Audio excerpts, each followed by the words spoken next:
Good morning. Good morning. That's good. Thanks a lot for coming here to listen to us, and I hope you'll spend the whole day. There's a lot of interesting stuff coming, both in terms of what we're going to talk about and also what we're going to show outside.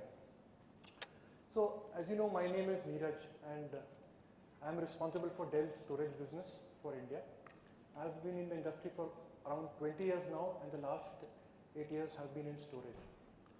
So storage is, in my opinion, one of the most interesting as well as one of the most boring pieces of technology that is there in the industry today. How many of you would disagree with that or agree with that? Storage is interesting. How many of you would agree? One. The Dell guy doesn't count. One. It depends. Excellent. So what do you mean when you say it depends? It depends on the economies of the storage. It is the presentation that's made you give that answer, the name of the presentation, or you are making a point? No, I'm making a point. Yes. And what would that point be? Why you think the economics define whether the storage is interesting or not?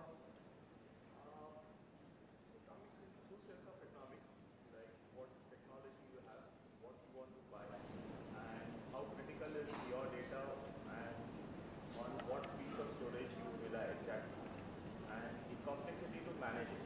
So it becomes the whole 360-degree channel from the price perspective, from your importance of data perspective, the resource management perspective, and what time it is going to support you. And when you grow, how scale out or maybe scale up, how it happens. So it is a complete 360-degree idea as the whole thing. Excellent. The points you made is actually stored in my presentation.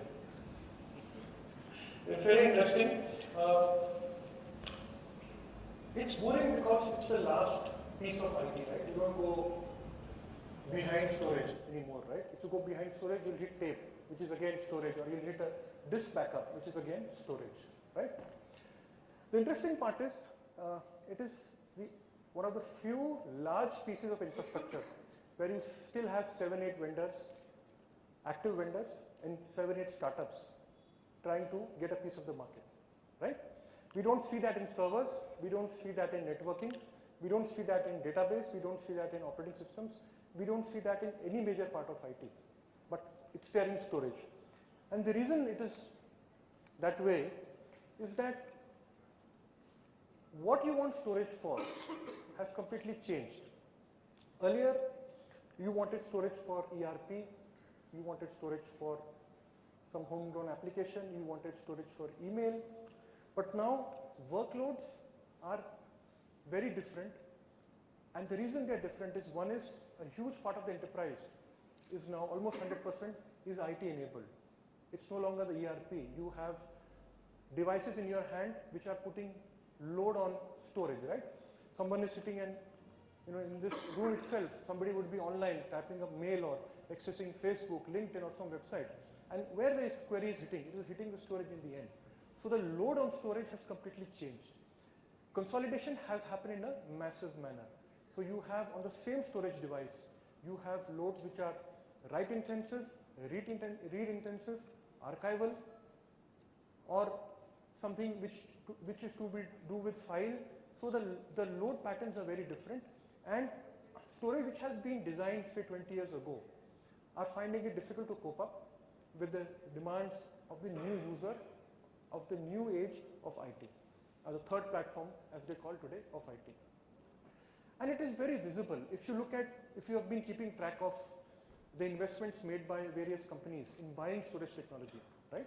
The top companies, whether they are storage companies themselves, including Dell, companies which have a portfolio, companies which are not in the storage business at all, but they now see that since the technology is taking a shift, maybe it's a good time to get out some products and start competing and building yourself in the storage industry. So if I do a rough calculation, right?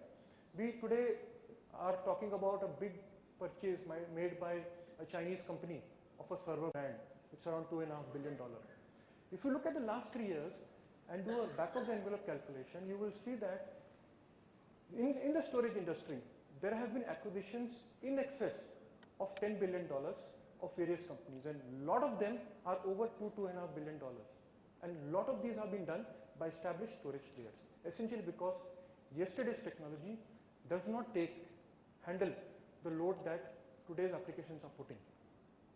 So performance requirements have shot up because of consolidation, because of virtualization. You cannot look at spinning disks alone to deliver the performance that you require. You need to look at technology differently. Patterns and frequencies are very different, right? The same storage supports ERP and supports CRM, where users are, using it at any point in time, or the company is geographically spread, and you never have a lean period at all because some or the other office is always working. Business value. How valuable is your data? What are the various laws of the land which are making you retain data, and how you do it in an economic manner? That is what is making a difference in what kind of workload storage has. More and more data is getting cold, right? We are generating so much data. Every year we are generating data than we have generated since the existence of time. So of course, all this data is not being accessed, but the data has to be retained. So cold data is larger than all other data, right? So what do you do with this kind of an environment? Hot data, performance requirements have gone up rapidly, and technology now is coming out and supporting the fact that technology can be used to make sure that you deliver the right price performance as far as data access is concerned. Let's look at how the industry is coping up. How many of you here use SSD or flash drives in your storage arrays? 1, 2, 3. You are happy? You happy with the performance? Yes, but it requires lots of thoughts before you put it, and how do you, and where do you put it? It requires a lot of thought. Where do you put it? How do you put it? And ensuring that the data that you want to access fast is available in the expensive disks than the areas that are not available. Even in SSD, if you see the various form factors which are coming out, you have all flash arrays, you have hybrid arrays which use flash as well as spinning disks. You now have PCI cards which are put on the server to give you even faster access to the data which is available. But the complexity is how to make sure that the right data is available at the right place. More than hardware, it's a software, and more than software, it is the algorithmic IP that has to be the right solution for making sure that you are able to derive value. Prices are falling, but not fast enough for people to use, indiscriminate use of flash. You have multi-core processors coming. You have tens, in some cases even hundreds of VMs running out of a single server, physical server. Now, nobody thinks about the poor storage, that if you put so many VMs on a server, what about the load that will go into on the storage? What about VDI? When in the morning 1,000 people come and boot their machines, how does the storage cope up with the load that this creates? And finally, virtualization is creating a situation where it's a mixed I/O that really you require. So you cannot tune your system or buy systems, storage systems which are tuned to a particular kind of workload. So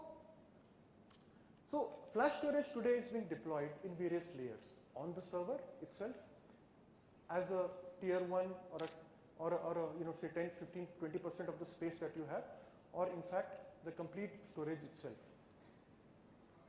How do you use flash in the best manner? You use it for indexing, which is highly read intensive, and flash works very well there. You use it for data warehousing, although you have to be careful because data warehouses have huge capacities. So how do you get the right data onto flash is key. OLTP, balanced read-write. And finally VDI, especially for boot storms or the initial booting that you have to do to the huge amount of IOs that are created by users logging in. This is a very interesting perspective. What are the kinds of flash devices available today? We talked about PCI cards which give flash directly on the server itself. So you can access data on the server very fast, and technologies are coming in existence from various vendors including Dell, which find out a way to make sure that your frequently accessed data is sitting on the flash in the server and not on the storage array alone, right? So that gives you the fastest access. But what are the flash devices available today? If I talk about the flash drives are of various types. And of course, in IT industry, if you say various type, it means price and performance. So what are the drives available, if somebody could help me with that? SSD? You have SSD, you have nearline SAS, you have SAS, right? Now if you look at the future, if you have 3 tiers, you have SSD, fast, you have SAS, a mix of performance and capacity, and you have nearline SAS, which essentially is all about capacity. If one technology has to go away in the future, which technology do you think will go away or fade, or the consumption will reduce? Flash, SSD, or SAS, or nearline SAS?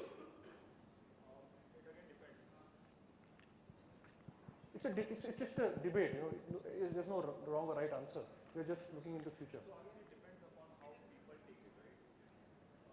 Again, it comes back to the economics and price wise, and what is expected out of the performance of the storage box.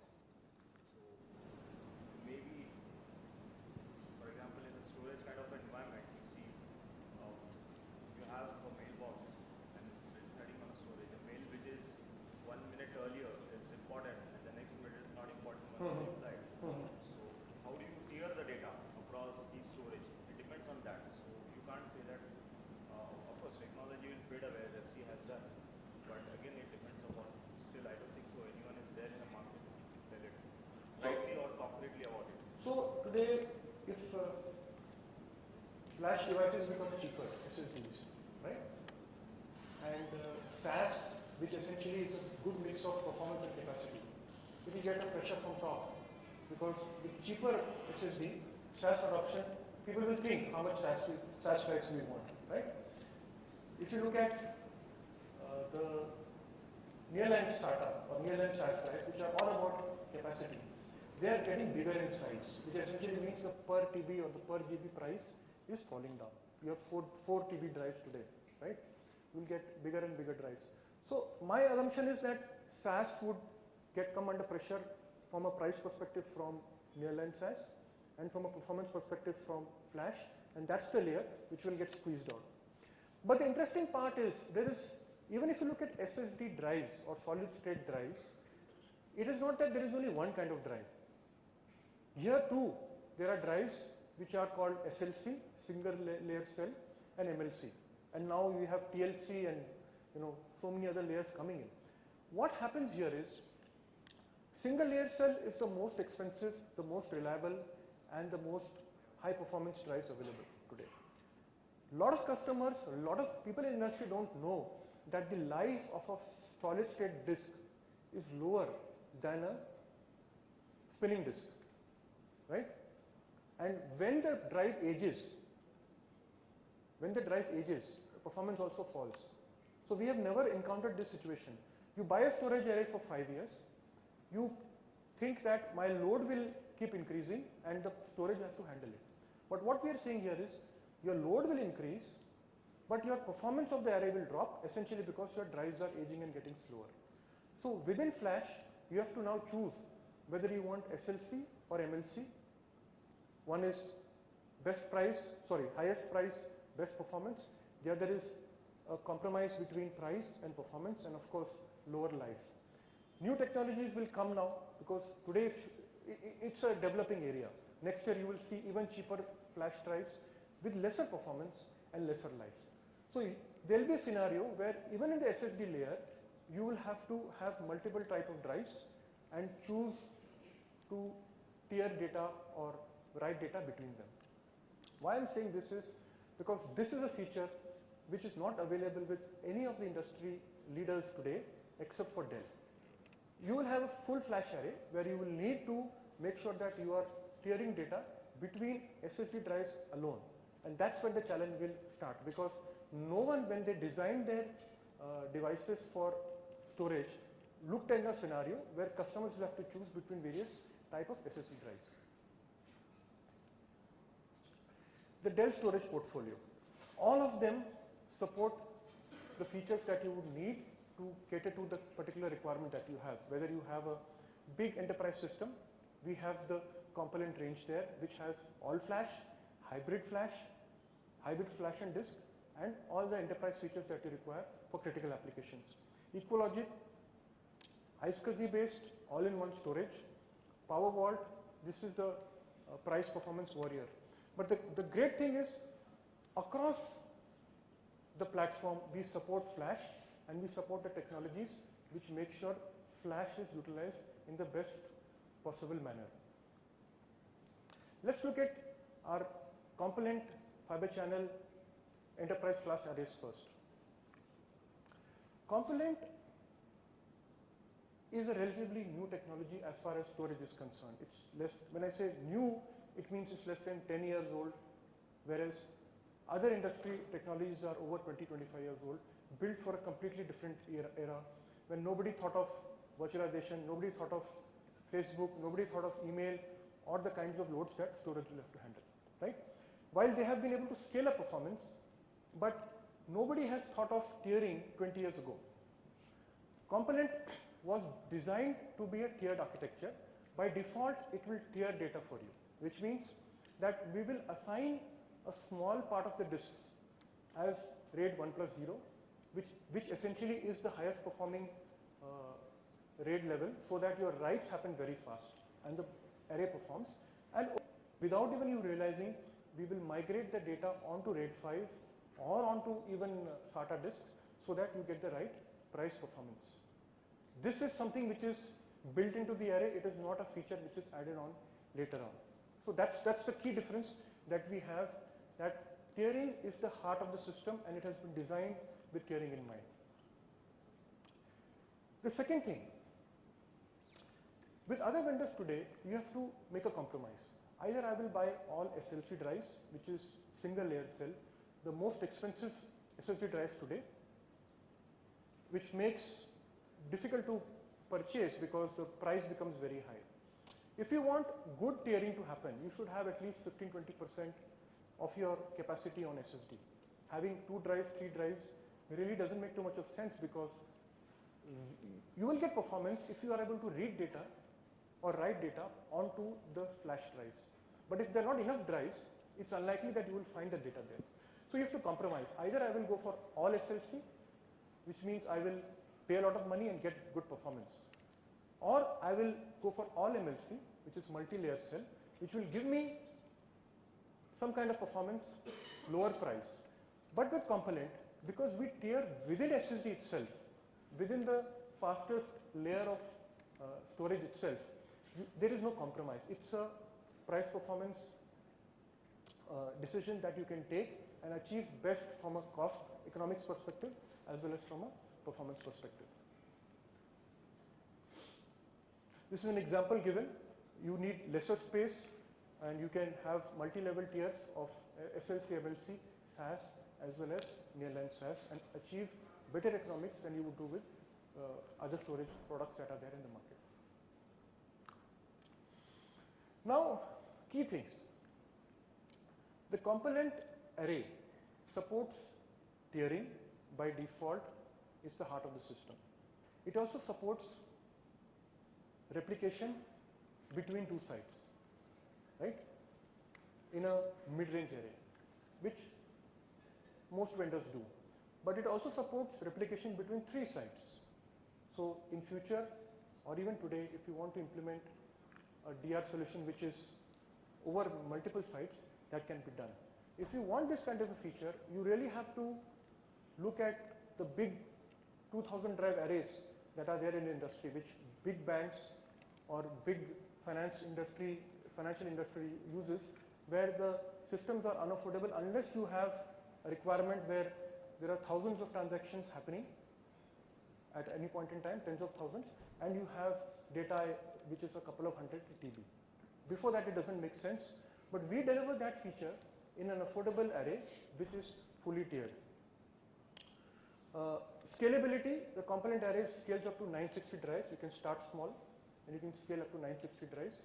You can have a mix of small form factor, large form factor. You can have a mix of SLC, MLC. You even have dense arrays which gives you 60 drives within 5U. So that's one of the key things, the way we reduce the amount of space and of course the investment that is required to acquire and run a component array. Thin provisioning. Thin provisioning is a feature that is talked about by all vendors in the last couple of years. Any of you using it? Anyone else using thin provisioning here? So you are able to achieve the results that you want? Yes, sir. We are using it serverless. Serverless from the server side. But you have to keep on continuously monitoring it because you never know when the thing will become thick, right? Yes. You have to keep monitoring it, you have to keep running utilities which make sure that the thing remains thin.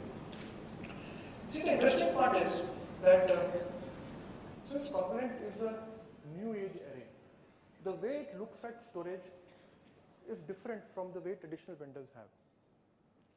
So before even storing data, component divides all the disks that you have, regardless of what they are, into small bits of information called pages. And then it allocates pages depending on the amount of space that you have asked for. What this does is, it gives the flexibility to implement tiering very easily because you have divided the space available into small pages and then you can manipulate them. Traditional arrays don't do this, so they find it very difficult to implement thin provisioning and to implement tiering and to implement both at the same time. Some of our competitors, you have to be careful. There will be restrictions. You cannot use tiering across 3 layers of storage, right? And if you want to use, one of them has to be SSD, which means you have to migrate from SSD to SATA straight away because you can only do two layers. The second issue comes that in order to implement tiering, you need to implement thin provisioning. But thin provisioning would not be recommended for a production environment because of the extra load it carries. What we tell our customers is, we have designed our array for thin provisioning, we have designed our array for tiering, production, development, whatever kind of load it is, please go ahead, use and reduce the cost of the storage that you are having and that you are getting, reduce the footprint, at the same time benefit from the additional performance that the storage array provides and also benefit from the rich feature set that storage array has. Let's look at our second product, which is Ecologic. Ecologic, any users of Ecologic here? Ecologic here? Good. So Ecologic today is available in various form factors. You can get it as a blade. It's an iSCSI storage, which reduces the infrastructure cost that is associated with fiber channel. But the good thing is, other than the fact that it runs on iSCSI or runs on IP, the feature set is rich and like any other fiber channel storage, in fact even more that is there in the market. So now it is available in various form factors. It is available as a blade, so you can put it in any of the Dell chassis and start using it. It is available now as a hybrid platform, which means it will come with flash drives as well as SAS drives bundled in a single brick, right? The data will be written first on SSD or flash and will be migrated onto, depending disk is 4 times more. So write first on the flash drives and the array will migrate it over time onto the cheaper disk that you have so that you are achieving great economics of price as well as performance. Taking it even further, rather than looking at a single array and another island of create another array.